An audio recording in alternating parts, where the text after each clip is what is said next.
year.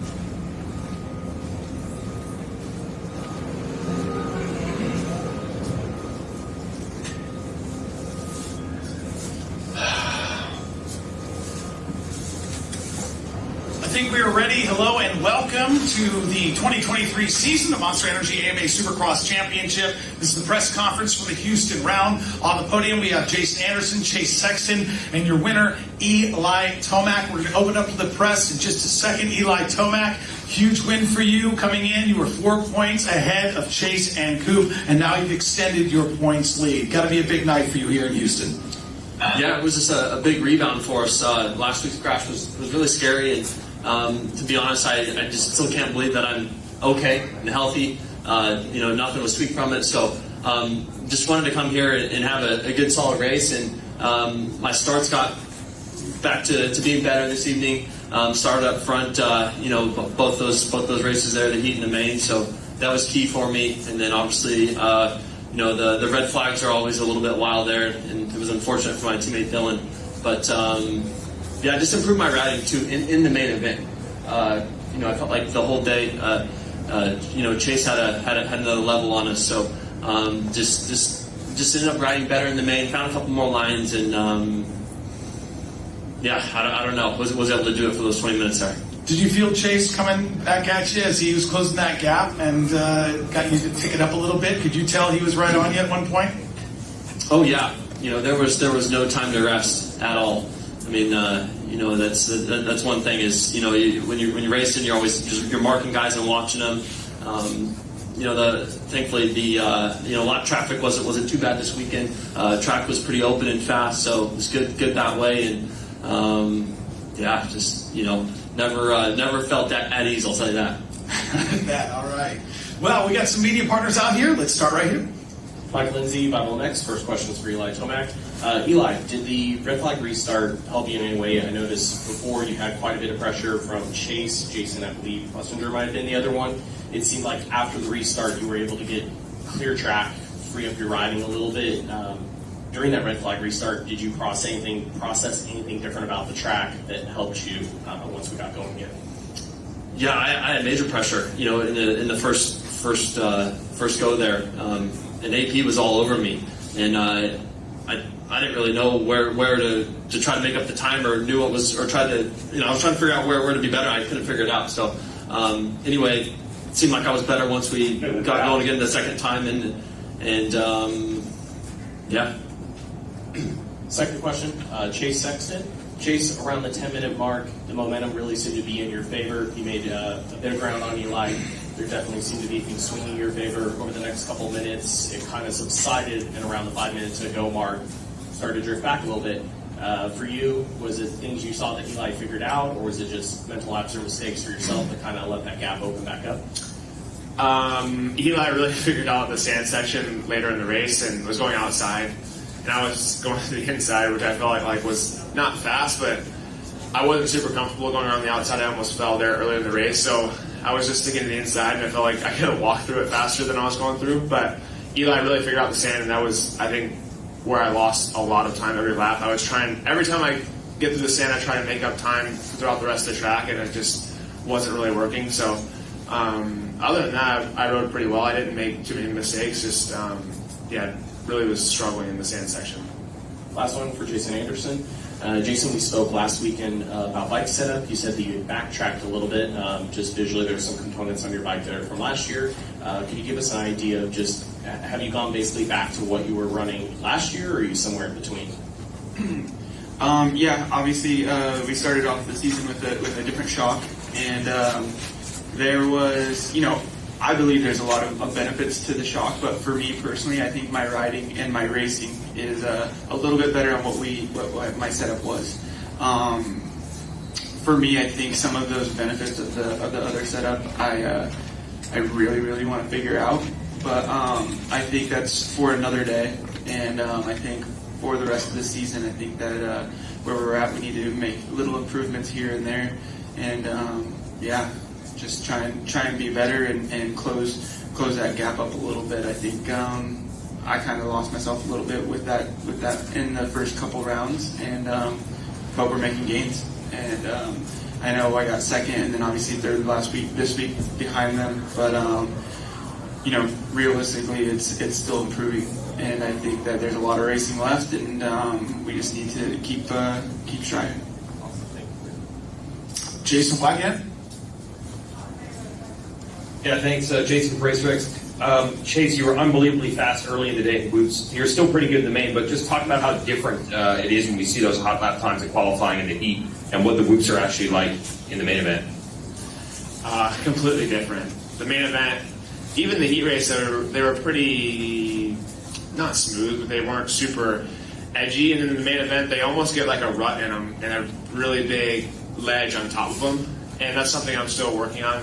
I definitely was okay in them, at least up until the 10-minute mark, and then I kind of lost a little bit of speed. But yeah, they're completely different. It's so hard to replicate that during the week, and especially all day. I mean, all day they never looked like they did just now. So something I'm still working on, and definitely felt like I'm in a better spot than I was last year. I feel like I can somewhat replicate throughout the main event through them. So that's positive, and like I said, we're still working on it, and something that we can improve on. All right, Grace from Speed Sport. Thank you, Grace Holding, Speed Sport. This one is also for Chase. Chase, you just keep talking about how much fun you're having this year. Do you feel like that element was missing for you last season, and has the fun this year just kind of been an extension of winning and doing well, or what has made that difference? I think for me, I wouldn't say I was not having fun last year, but this year overall I feel a lot more comfortable, confident, and I also have a really good group of people around me. My close circle is really solid, and it's something that it keeps evolving, but I feel like really at home with the people I have around me, and that's something that is really nice to have, just not even on race day, it's throughout the week, and keeping me kind of on track and obviously in a good spot mentally. So for me, this being comfortable and the people I have around me is really making it a good time for me. Thank you. David Iser. Thanks, Dan. Jason, this one's for you. Championships are hard enough, as you know, without having to look over your shoulder all the entire race for retaliation on contact passes. This isn't about tonight, it's about the final races. Is it a fair criticism that you have unforced errors and it's cost you points in championship battles in the past? Is that a fair criticism? And looking forward with this long season to this year, is your thinking different? For your first question, yes, and for the second one, I mean, obviously, I'm just going to try and get up front and do my thing. It's on me for getting caught up in a lot of the BS that I get caught up in, and that's something that I just got to take responsibility for. But I really just want to do my best and try and grow and avoid that. So it's I'm going to try my best. And I want to be able to change that aspect of me. All right, and Chase, quickly with you. Did you think you had the old man on the ropes tonight after that heat race? No. I definitely was confident in my riding, but I knew that was going to fire him up, and the main event is where he really shines, so I was definitely on my toes, and not just him, everybody, Jason, Hooper, all those guys come out when it counts, and that's the main event. So I didn't go to the line thinking I had it in the bag or anything. I was just focused on doing my own thing, and I still felt like I rode okay. Eli definitely rode a lot better, and I definitely didn't go down there thinking that I had it covered by any means. And Eli, did you ever think about changing your line in the stand? You were basically making that like a south quick out, keeping your momentum up around the outside. Did you ever have to go inside to protect that, or you were dedicated to the outside? In the main, I don't think I went inside. Maybe once, but it ended up being to where the outside for me was way better in the main event compared to the heat race and the way it shaped up and formed, and I was able just to ride the edge of it the whole way around it in the main. All right, thank you guys. Yeah, Adam Wheeler, question for Eli. I'm sorry if people have asked this of you a lot, but you're nearing Ricky Carmichael's win total. I mean, is that something that's personally important to you? Do you think people appreciate you enough for what you achieved and the numbers that you have? The win record, it's I've said this before too, it's a cool space to be in, to be close to those guys and, have the chance at maybe getting, in front of them, but either way, I gotta get there first, and I don't know, and then I feel like, last year, winning both titles, was a big thing for me. It's hard to do Supercross and then motocross. So, I'm satisfied with both things I've done. Nick Still?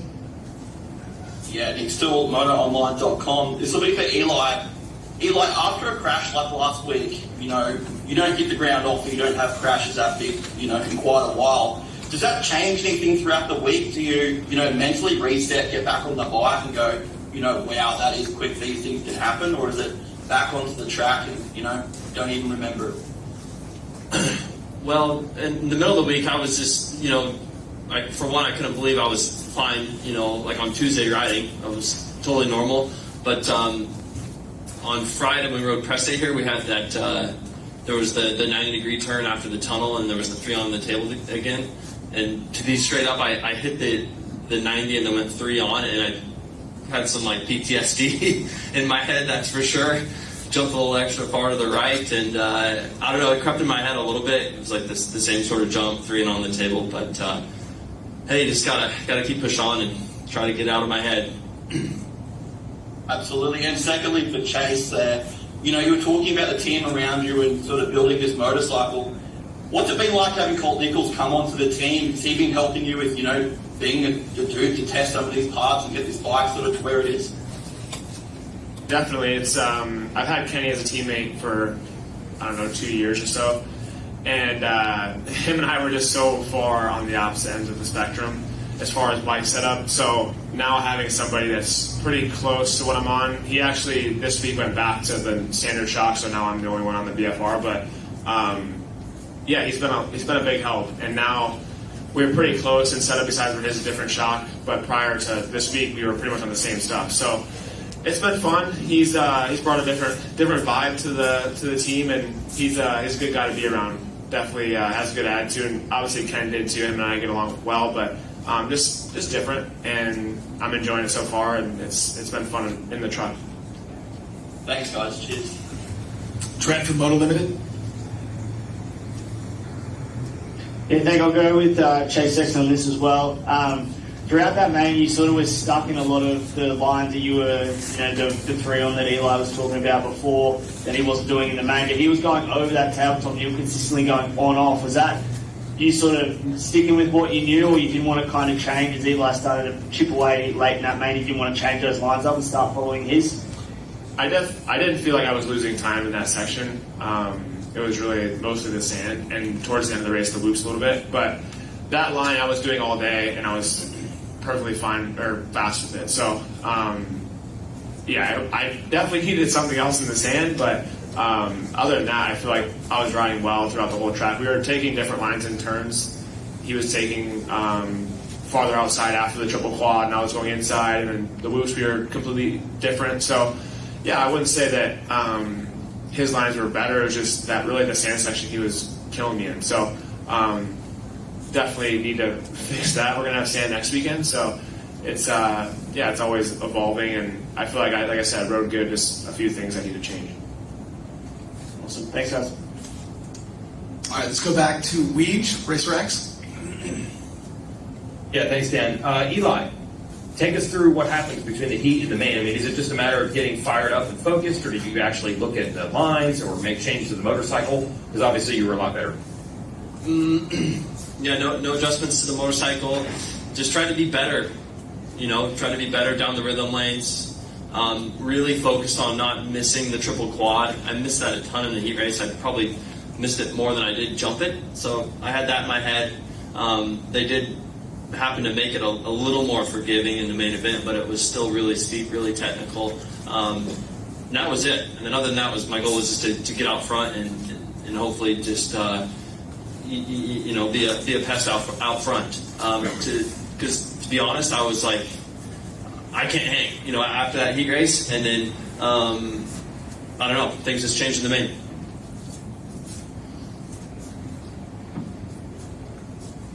All right. Does any other hands up? Mike, you good? Pretty good. I think so. All right. Anyone else in here that live has a microphone? I think we're good. One more. Grace, please. Oh, Grace. Grace sends a hand. Hey, Grace, there you are again. All right. Grace, saving the day. Last one, just for Jason. Jason, it was another solid run for you. I believe you moved up, a spot in the points. So just what positives do you take away from tonight? It might not be exactly where you wanted to end up, but it was still a good run. So what do you take away from tonight? Yeah, anytime I think you could be up on the podium, I'm pretty excited about. But being where I'm at, being third, and seeing if I could just be a little bit better, I could be in that battle for the win. And that's always in the back of your head. So the grass can always be greener, and I just want to keep trying my best, and that's all I got.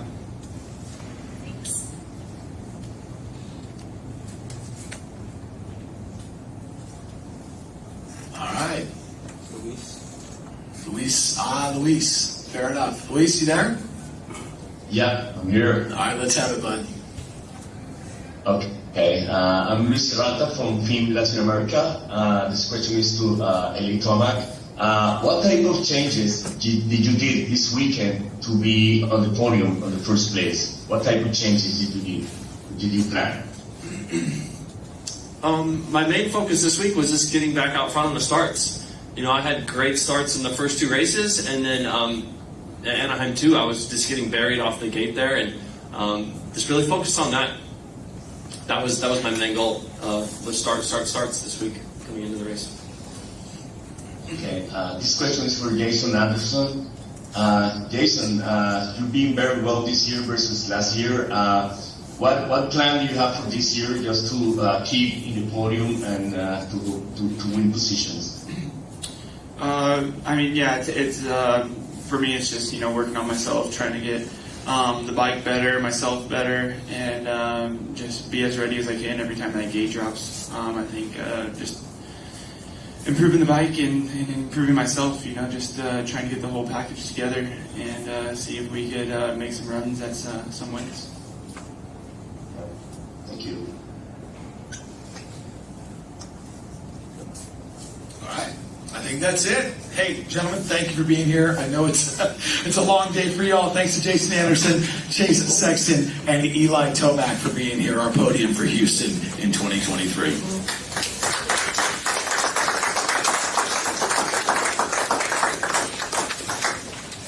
All right, let's get our 250 podium up here with Jordan Smith, Max Anstey, and Hunter Lawrence.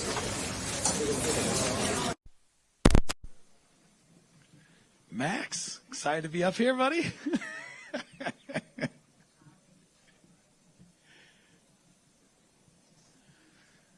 you doing, man?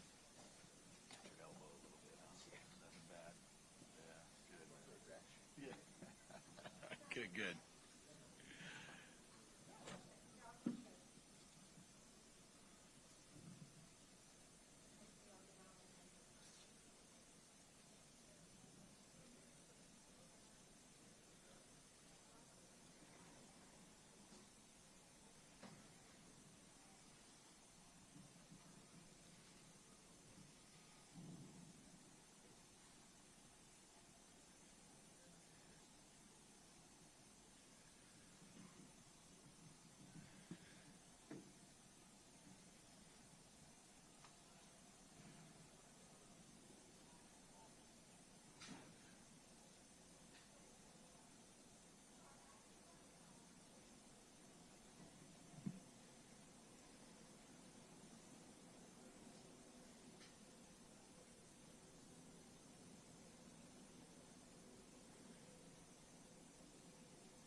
All right, we're waiting on Hunter Lawrence. We're going to get started right now. We have Max Anstey, who's in second place, Jordan Smith in third place. Both of you guys, brilliant racing out there. Not an easy track. Max, I'm going to start with you. I think I can speak, at least for us on Race Day Live and a lot of the announcers and the press.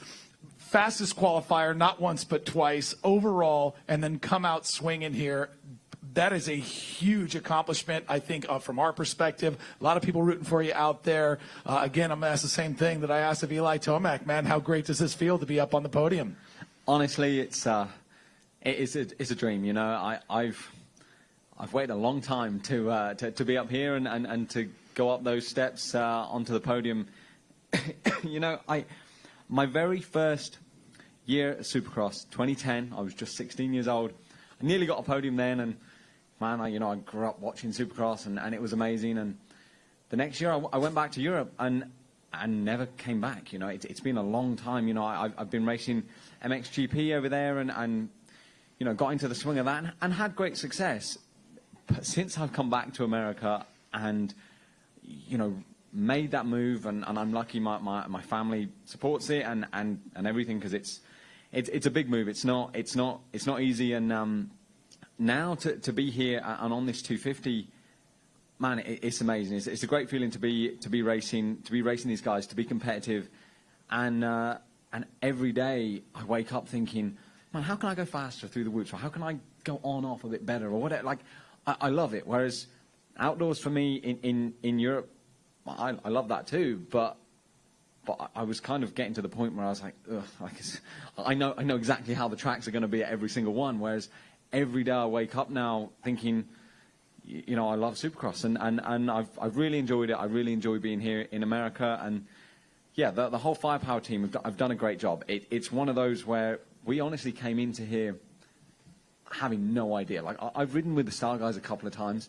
and they normally smoke me, so I came here thinking, top 10 will be nice, or let's just see where we go. And I went fastest in practice, and I'm not joking. I came over the finish line, and I looked at the board to think, hopefully I'm like 5th or 4th. And I wasn't on the board, and I was bummed. And then I realised I was at the top of the board. I was like, no, that's got to be wrong.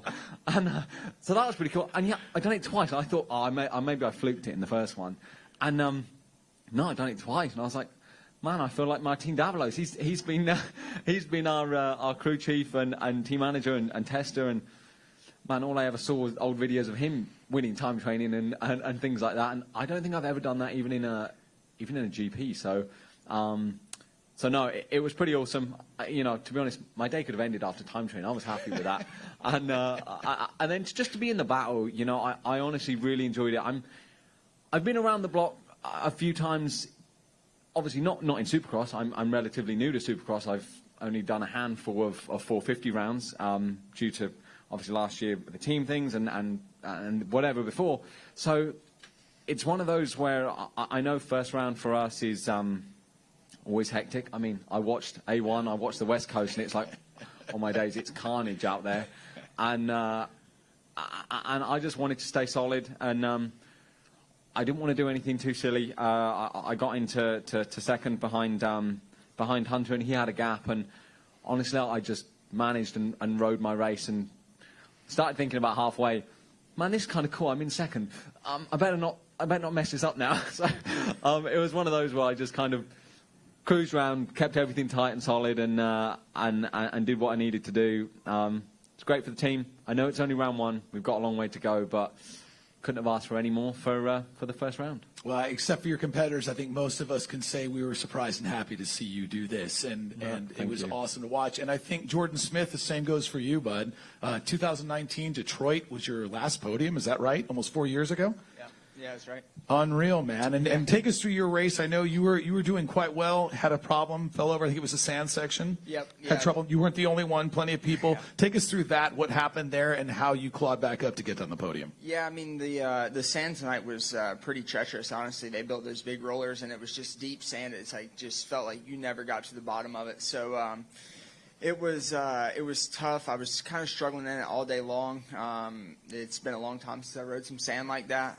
Not riding outdoors last year, you know, you don't get those deep ruts and kind of let the front end float. So I was struggling all day in it, and I actually kind of had it figured out in the main event until I went down in it and switched up my line to try and make a run on Vial there, and just kind of push the front. And so to get back up and to kind of charge back to get on the podium was really good. I felt really good all day, maybe the most comfortable I've ever felt at Supercross, and so that was super, motivating for me throughout the day. I mean, I've been in championship battles and all that stuff, and I felt really, really good today. So, I'm really excited to get to Tampa and just keep this thing rolling. Keep the ball rolling. Great job, Jordan Smith. Nicely done.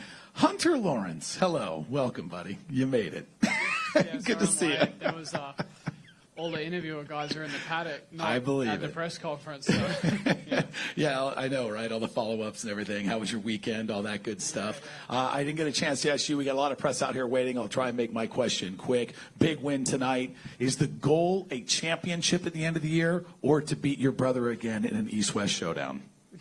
I mean, both, right? That's it. That's the right answer, by the way. Yes. Yeah, both. Excellent. All right, let's open it up to the press. I'm taking too much time out here. Let's go to Trent from Moto Limited. Let's start with you, bud. Yeah, thanks, Trent, Moto Limited. I'll start with Max. Max, you made the transition to the 2 videos you explained there, but you spent your off season down in Australia here racing our Supercross Championship. Did that help also prep you for this coming Supercross Championship in the US, having that extra time racing? Yeah, definitely. I mean, I was thinking about this a little bit earlier.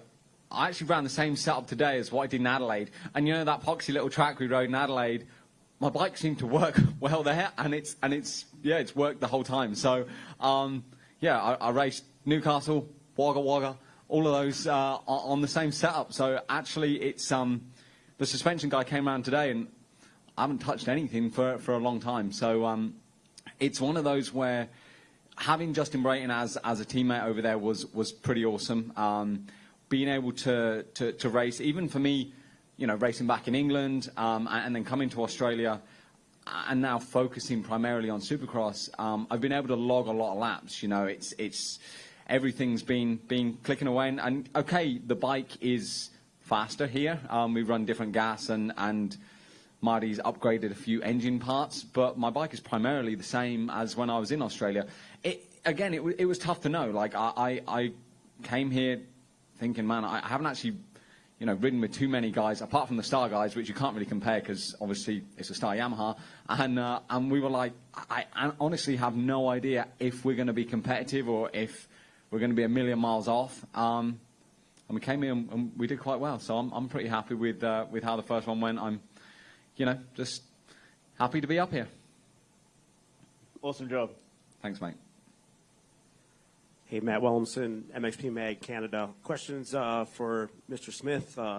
Looked really solid out there qualifying. Saw you looking over at the board, too. I mean, it was like swapsies for qualifying. How did it feel? How did the bike feel all day today? I mean, obviously it was clicking, but it sounded just awesome flying by. Yeah, I mean, the bike was amazing. I've been on almost every factory team there is, I think, and it's safe to say this bike is just is really good. We were been pretty much on the same setup kind of all off season, and then after the first round, after A1, Levi and Styles came back and tested some stuff, and I tested some stuff, and we made a few little changes, and but the bike's been really good all off season, and in practice there, that's the first time I've ever actually felt like I could be P1, and actually looking at the board to see if I'm P1 after I just felt good. I knew that we were going pretty fast, and hopefully we can just keep that comfort into every round this year, and I think it'll be good. Adam Wheeler, a question quickly for Max. You've won GPs, Motocross of Nations, but you're the first Brit in a long time to be on a Supercross podium. So how does that kind of rank right now? And also just some observations on Tom Vial, coming over and, as MX2 world champion and doing his first Supercross. Yeah, I didn't think of that. I don't know, who was the last British guy? Dobby, maybe? Dean. Oh, okay, yeah, obviously Dean, but, Dean I class as an American. He's been over here for years. But, yeah, man, it's very cool. Very cool to be up here. like I was talking to you earlier about, although I've had great success in GPs,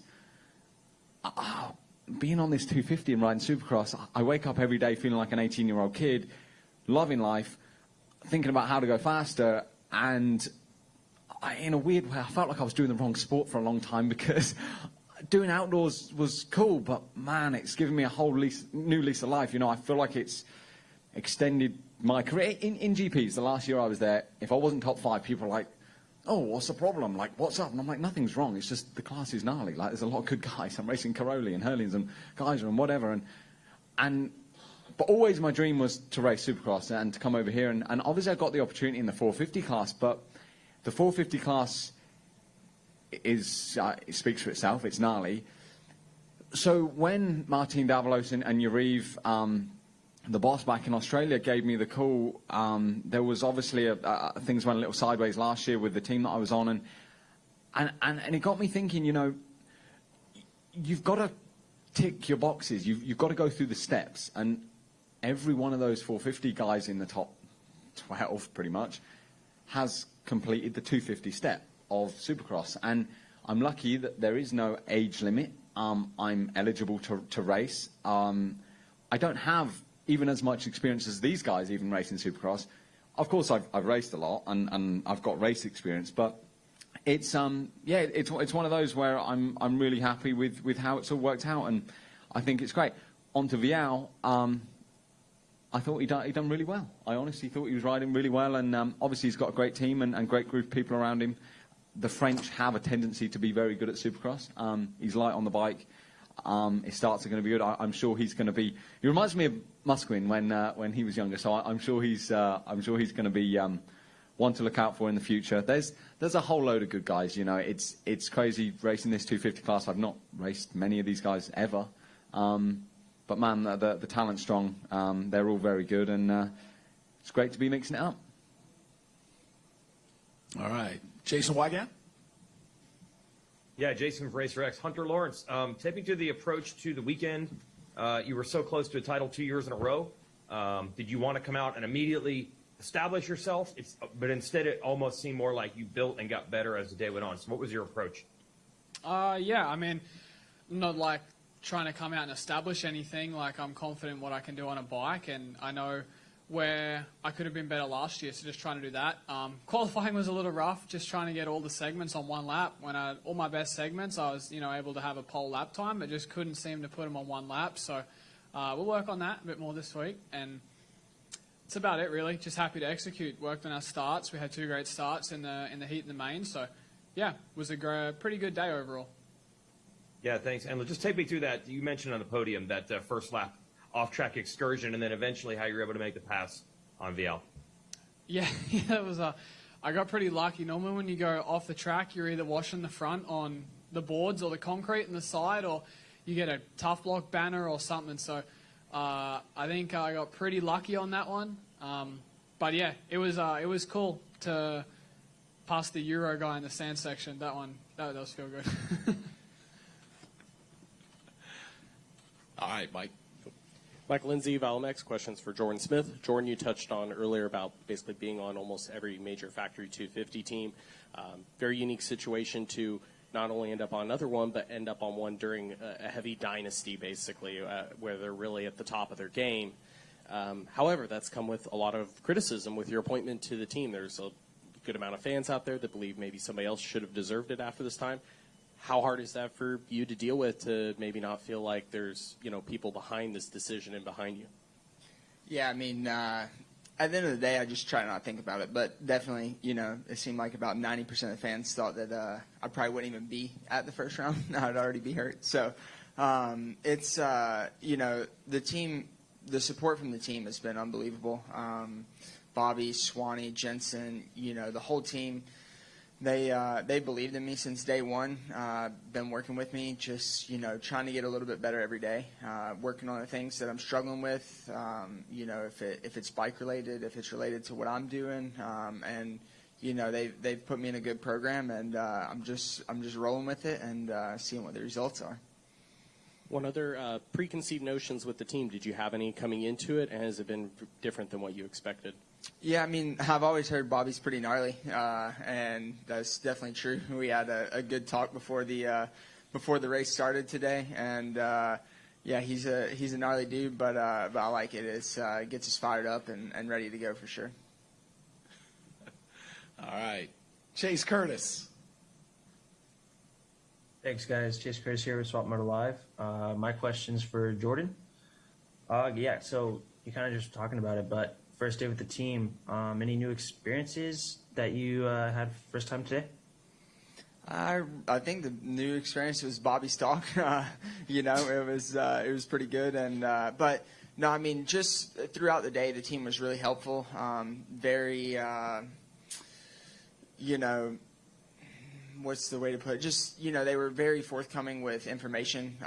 You know, trying to, it's a cool dynamic because we also have the 450 team, and, you know, help each other out. And, you know, they come over and tell us what the 450 guys are doing and what the fastest line is so that we can, you know, do it. And with J Coop being on the 452, you know, we, like the quad in practice, that triple quad, and we thought I could make it, but I didn't quite make it. So, but no, it was a really good experience, and I'm ready to just kind of keep plugging away. And you know, third was good for tonight, but with a fall, but that's not where we're satisfied. We're trying to get to that top step.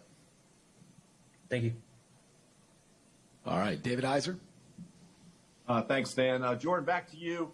You've done this enough times. How important was it for you, confidence-wise? Fourth is not nearly as good as third, but that podium for a championship hunt, your confidence, the new team, that extra position night meant a lot, didn't it? Yeah, it did. I'll be honest with you. I mean, 2017, 2018, 2019, like, would not have been happy with a third or nervous running in third at all, you know. But tonight, the last couple laps, I'm not going to lie, I was a little nervous. And just, I mean, it's been a long time, you know. I've been through so much since those days, since 2018, 2019, and just seemed like one injury after another, and things that were in my control and things that were out of my control, and injuries that wouldn't heal, and didn't know if I would ever be able to ride a dirt bike again. And you know, had a good group of doctors that, you know, got me back riding, and just been, you know, plugging away over the last 2 years or so, and to be back up on the podium is huge, and now to get that, now we can focus on getting that win. All right, thanks. Max, this is your coming out party to a lot of the Supercross fans. We're used to your elaborate answers. You're very well spoken, a lot of energy. But you know, for people that don't know this about you, this is you, right? You're like this all the time. Wow. Yeah, I mean, what do you want me to say to that? I mean, yeah, all right. Yeah, elaborate. Give me pontificate on that, because I want people to understand this is you. This energy is very genuine, and this, I guess, get used to it. Hello, my name's Max. I'm from England. I like to have a chat, all right? I like talking about what I like doing, and what I like doing is racing, and it's great fun. Yeah, that's, I don't know. Ask me another question, and I'll talk about it. But yeah, I mean, I don't really want to just waffle for no reason. Shortest answer ever. Thank you, Max. Congratulations tonight. Cheers, mate. All right, I agree with you, David. He, on the track, no matter where you see him, this is who he is. He'll give you everything, and very open and honest and forthright with everything going on. Nick Still. Yeah, Nick Still, MotoOnline.com. This will be for Max from England, who likes dirt bikes. Just talking about convincing you to ride that 250. Was that a Yuriv Konski idea? Was that your idea? And you know, how close did you come to not actually following up that way? I was actually with Hunter's old man. I was with Dazzy at the 83 compound. My team that I was on folded up. I was sat there thinking, man, I don't really know what to do. Waiting for other 450 rides. I'm waiting for the Cowie ride for outdoors, waiting for Husky. None of that really came through. And Yuriv and Martin kept calling me, and they were like, right, we want you to race a 250, and at first I was like, well, mate, I'm a 450, but like, I've been on a 450 class for ages. Like, I mean, I don't know, like, I'm not sure. I thought about it a little bit, then all the other deals sort of fell through, and I was I was between even going back to Europe to fill in for Jeffrey over there, and there was a few things, and I was like, man, I don't really know what to do. And I just thought, bugger it, I'm going to go and I called Marty and I said, right, is your bike ready? Let me come up and see the boys at MTF, and it was 3 hours for me. I drove up there. It was right after they'd finished the Salt Lake round. Went and tested the bike, and I said to Marty, I said, honestly, I have no idea on a 250. Like, I don't know if there's a good bike or a bad bike. I have no idea. Like, I haven't ridden one properly. I mean, 2016, I got off, I raced the Motocross Nations at Majora and parked my bike up on the side of the truck and thought, man, that's it. I'm never going to ride a 250 again. I thought, I've aged out of MX2, and I thought, this is it. I'm never going to ride a 250 again. Didn't really achieve what I wanted to achieve. Won some GPs, but was always racing Jeffrey and never really, you know, got a shot at a world title over there, and didn't do what I wanted to do. And then all of a sudden, oh, I can ride a 250 again. It was something that took a little bit of mulling over. Honestly, I'm bloody glad that I did do this, because it's been great fun. Getting those bonus checks has been fun. Coming to Australia has been good. I've been rinsing Uribe. I've been turning him upside down and shaking him out. And yeah, even today, like, oh yeah, and he gets very emotional. He's brilliant. Uribe is so passionate. It's fantastic. And being able to race all over the world, doing primarily Supercross now, it's been fun. I like it. I like, you know, being up here. It's a lot more fun than battling around 12th and 15th in the 450 class when you think you're riding well, and it's like, man, everyone in front of you's won a title, and they're all amazing too. So it's a lot of fun. I'm really enjoying it, and yeah. Thank you. And for Jordan, real quickly, Jordan, having you know, Hayden Deegan, a lot of these rookies on that team with you there, is that a little bit of motivational, like, all right, boys, I'm going to show you how to do this. I'm the old dog of the team. You know, having those guys behind you, what's that like? Yeah, they keep me young, I guess. I feel old out there, but my birthday's, well, I don't know what time it is, but it might be my birthday now. With Max's long Max's long answers over here. But no, it's having Hayden and Dax around is really good. You know, I think I can teach them things, and they can teach me things as well. You know, they give me some of that youth out there, and got to learn. I got to scrub harder, hit the turns faster, and yeah, it's fun. It's pretty crazy though. Hayden, I don't think any of the fans cared about my autograph today. I think it was all Hayden. So it's pretty funny out there. It's about 12:04 in New York, so happy birthday. Oh, thank you. All right, let's go to Luis. Hey guys, Luis from Husky Park and Team Latin America. This question goes to Hunter Lawrence. Congratulations, Hunter, for your performance today. The first question is, how do you feel that you and your brother could win both conferences? Which are your feelings about that? It's cool to think about it, but I mean, we're still 9 rounds away from Salt Lake, so there's a lot of racing to go yet. Anything can happen. Just gotta, you know, do our best and check off the boxes, tick all the boxes, and yeah, we'll see. You can ask that question in Salt Lake, or maybe you can't. We'll see. But. Yeah, and which is like your main focus on winning this championship versus last year? Which is your main strategy to continue winning races this year?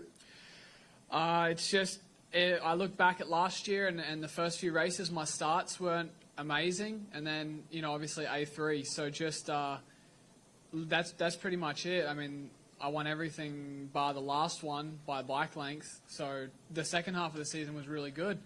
But yeah, just worked on our starts, and then just try to. It's tough to say because every race you go into, you feel like you got to win. But, you know, recognizing the one night where you're like, maybe a second is okay tonight, rather than, you know, taking a risk you don't have to and ended up on the ground. But it's tough because you don't want to just roll over. You know, you got to know when the right night is on just, you know, and that's where the experience comes. And you've seen it last year with Jason and Eli and stuff at a lot of the races. So. All right. Thank you. All right, Jason Wygant. Yeah, Hunter, this is 2 good Supercross seasons in a row for you. Now into year 3, you've won a race. It seems normal for you to be winning races and being the title favorite. But years before that, it was so tough with injuries. Do you even think about that anymore, or is that so far in the past? can you get to the point where you almost start taking wins for granted, or can you always celebrate this moment every time it happens?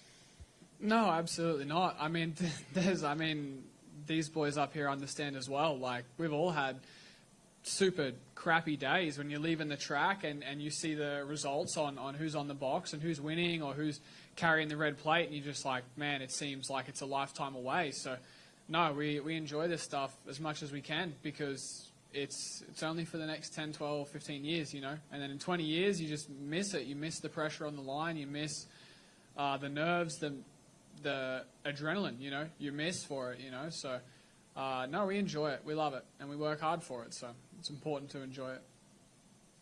Thanks. All right, I think that'll do it. Any other questions in here? It looks like, well, Billy Rainford. Hey, thanks. Thanks. Billy Rainford from Direct Motocross. Another one for Hunter there.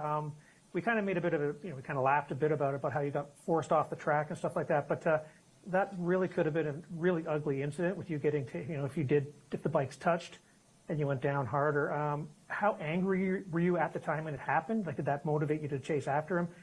And is that something, maybe given the chance, you would actually speak to him about in the future?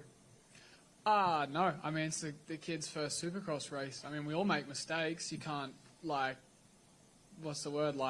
cane him on his first... No, not even a mistake, really. It was just closing the door, and I obviously didn't want to give the position up, and I was like, I'll just go a little bit where I think's safe to make sure we don't touch. But then where I thought was safe, I was facing the other rhythm lane, so I was like, all right, we got to handle this. But no, I wasn't angry or anything. I mean, there's no reason to be, so... All right, then. Okay, that'll do it. To all our press, thank you very much. And again, congratulations, Jordan Smith, Max Hansty, and Hunter Lawrence, our podium for the 250s here in Houston. That'll wrap our press conference. We'll see you in Tampa.